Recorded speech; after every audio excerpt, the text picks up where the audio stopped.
Hey guys, welcome to the YouTube channel. Today I want to talk about the problem with physical media. And I've got a lot of it, so if anyone knows the problems with it, it's me.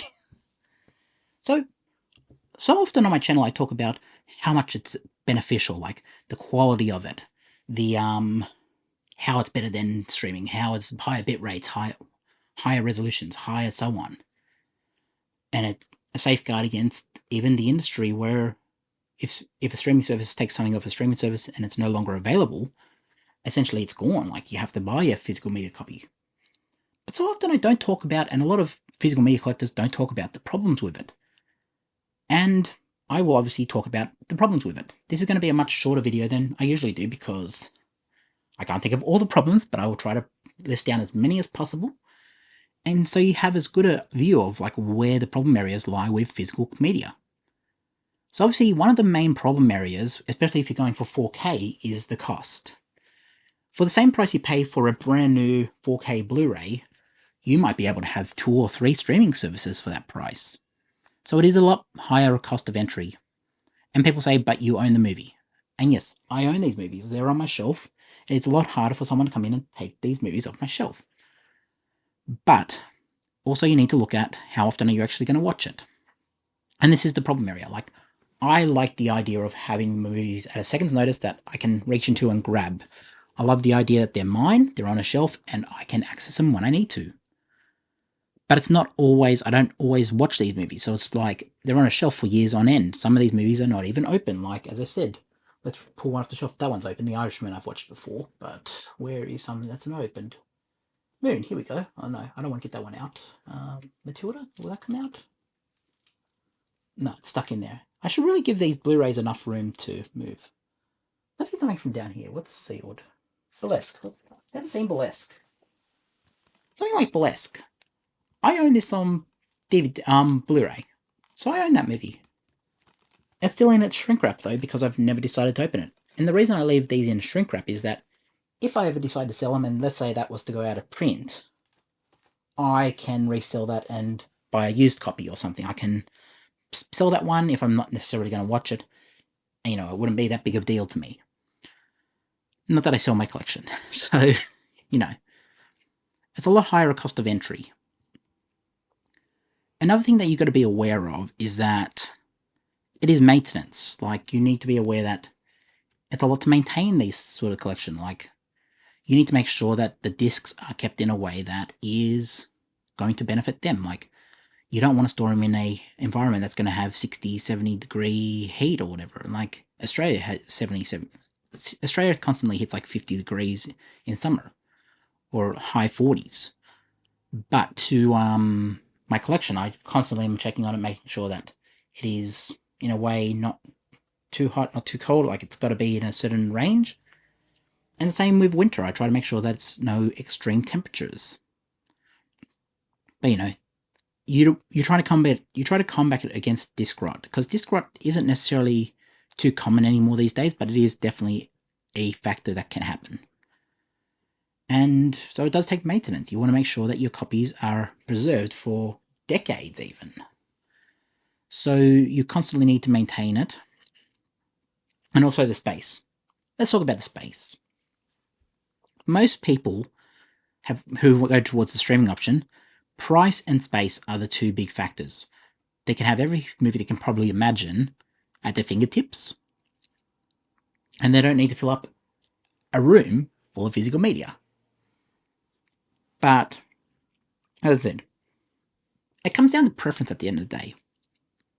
Streaming isn't necessarily a bad thing. I mean, it's where the industry is right now. I think the access to everything has hurt media as a whole, but it's not a bad thing. I believe, hey, preference. If you prefer that, that is great. If you prefer physical media, that's great.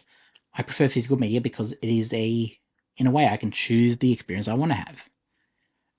Although saying that, some people don't care about that. They care about price and space. So there are benefits to both.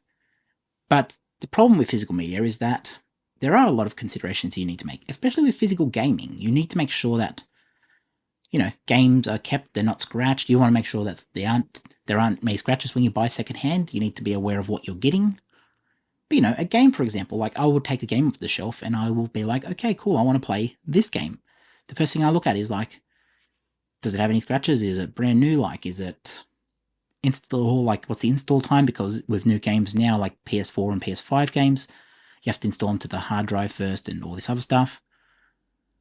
But, even PS2 games, as I said, if you buy second hand, you want to make sure that it's free of scratches, it'll run as it's supposed to.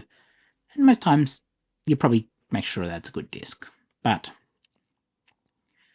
there are benefits and problems to both. Benefits of physical media is obviously, as I said, you basically own everything. It's on your shelf. If Disney decided to take the MCU off Disney Plus tomorrow, I've got the MCU in my collection over up the top there.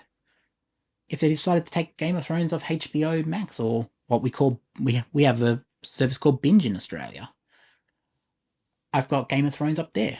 If I want to watch a horror movie that's not like Dawn of the Dead, I don't need to go tracking that down online. It's right in my collection right there and I can see it. And I've got many editions of Dawn of the Dead. I've obviously got Zombie, which is the Argento cut. So, there are benefits to physical media. But in saying that, Dawn of the Dead, for example, that version on 4K cost me $300 to get. And also the Argento one, the Midnight Factory release, that cost me about $100 to get. So, it's costly, but it's also, I am a collector. And people might say, but you're spending a lot and you could have had a housing deposit. Yes, I could have. I chose this, and I'm happy with my purchase. I see people spending hundreds of thousands of dollars on cars and so on. And people are like, but that's an investment. Hey, this is an investment too. If I wanted to sell some of this, I guarantee if I sold Dawn of the Dead on 4K, I would probably at least get my money out of it. The Bruce Lee box set I've showed him many times, which is up the top there, I'm not rich enough to get it. That one I've showed many times, I paid like $300 for that, and that's retailing right now on the second-hand market for about $900, $800. I've seen some people asking that.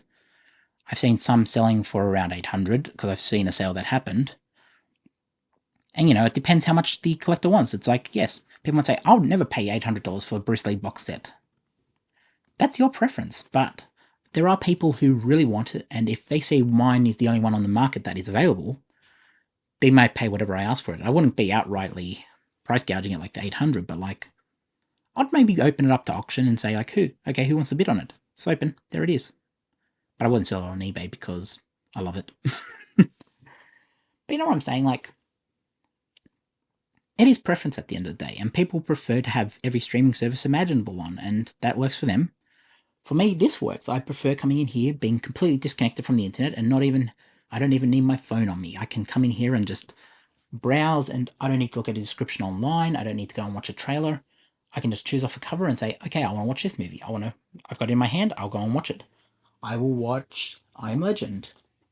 Will Smith isn't cancelled anymore. I don't care what anyone says. I Am Legend. Great Will Smith movie. Yes, he did slap Chris Rock at the Oscars. That's what he got cancelled for a little bit, but hey, he's not cancelled anymore in my view. He's done his time. It's time for us to have Will Smith back. And Chris Rock has also said, like, you know what? Yes, I may have been out of line, he may have been out of line. The slap shouldn't have happened, the violence never should have happened on the broadcast, but he's done his time. I think the guy was obviously going through some stuff that he wasn't revealing to the world, and obviously that manifested itself at the Oscars, and that's what happened. But, I Am Legend. I own this movie on 4K. If I want to watch this without even having an internet connection, it's right on my shelf. As long as I've got a 4K Blu-ray player, I can watch this. And that sort of flexibility I like. It means I can move to the middle of Australia and without an internet connection or anything, I can still watch movies. And that's one thing I have to be aware of. Like, I don't need an internet connection. I am one of the people who do not have Wi-Fi at home.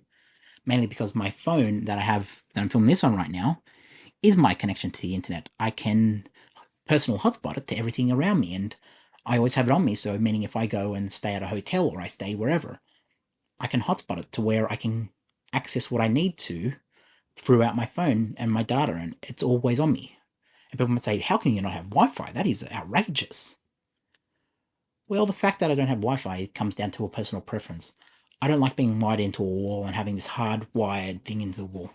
And half the time with what we had in Australia at the time when I chose my cell plan, we had a thing called the NBN, which was not adequate for modern internet because there were some cost cuts that happened that took what was meant to be a world-class, world-leading internet service and made it into something third world almost. Like, we have worse internet than some third world countries.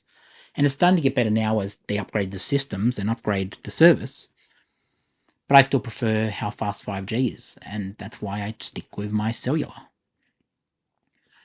But that's another reason why I went with this. I didn't really need to have access, like fast internet to watch movies on, because I've got it here. 5G can definitely watch stuff online, so if I want to watch it, I'll usually watch something in 4K, and I'll be like, oh, it'll cost me like 13 gigs of my data. I have 300 gigs to work with, so it doesn't cost that much to me. I'm like, oh, 13 gigs to watch something, or maybe 20 gigs. That's not too bad. I'll watch something through there. But 9 times out of 10, I'm coming in here and being like, oh, yeah, I want to watch The Howling, or I want to watch Old. No, I don't want to watch Old again, but you know what I mean. I want to watch Breaking Bad. Like, I don't have to think about, oh, is the internet going to get down? Another thing is, if the internet goes down, typically in Australia, the internet can go down sometimes, and there might be blackouts. There might be all this other stuff. I can come in here and watch it. Like, I have a computer that I have a disk drive for. If the internet ever goes out, I can, or if there's a blackout, I just put my laptop on, bang, put the disc in, and I can watch a movie that way. Like, there is nothing wrong with it. And people might say ROMs and the Bay and Sail the Seven Seas. Hey, I used to do that as well, but I prefer the experience of physical interaction with the movies. Like, I like that I can pull a movie off my shelf, like The Lost Boys, which I've never seen, surprisingly. I've never seen The Lost Boys. I like that I can pull this off the shelf, and I can interact with the cover. I can see, oh, Kiefer's a vampire on the back.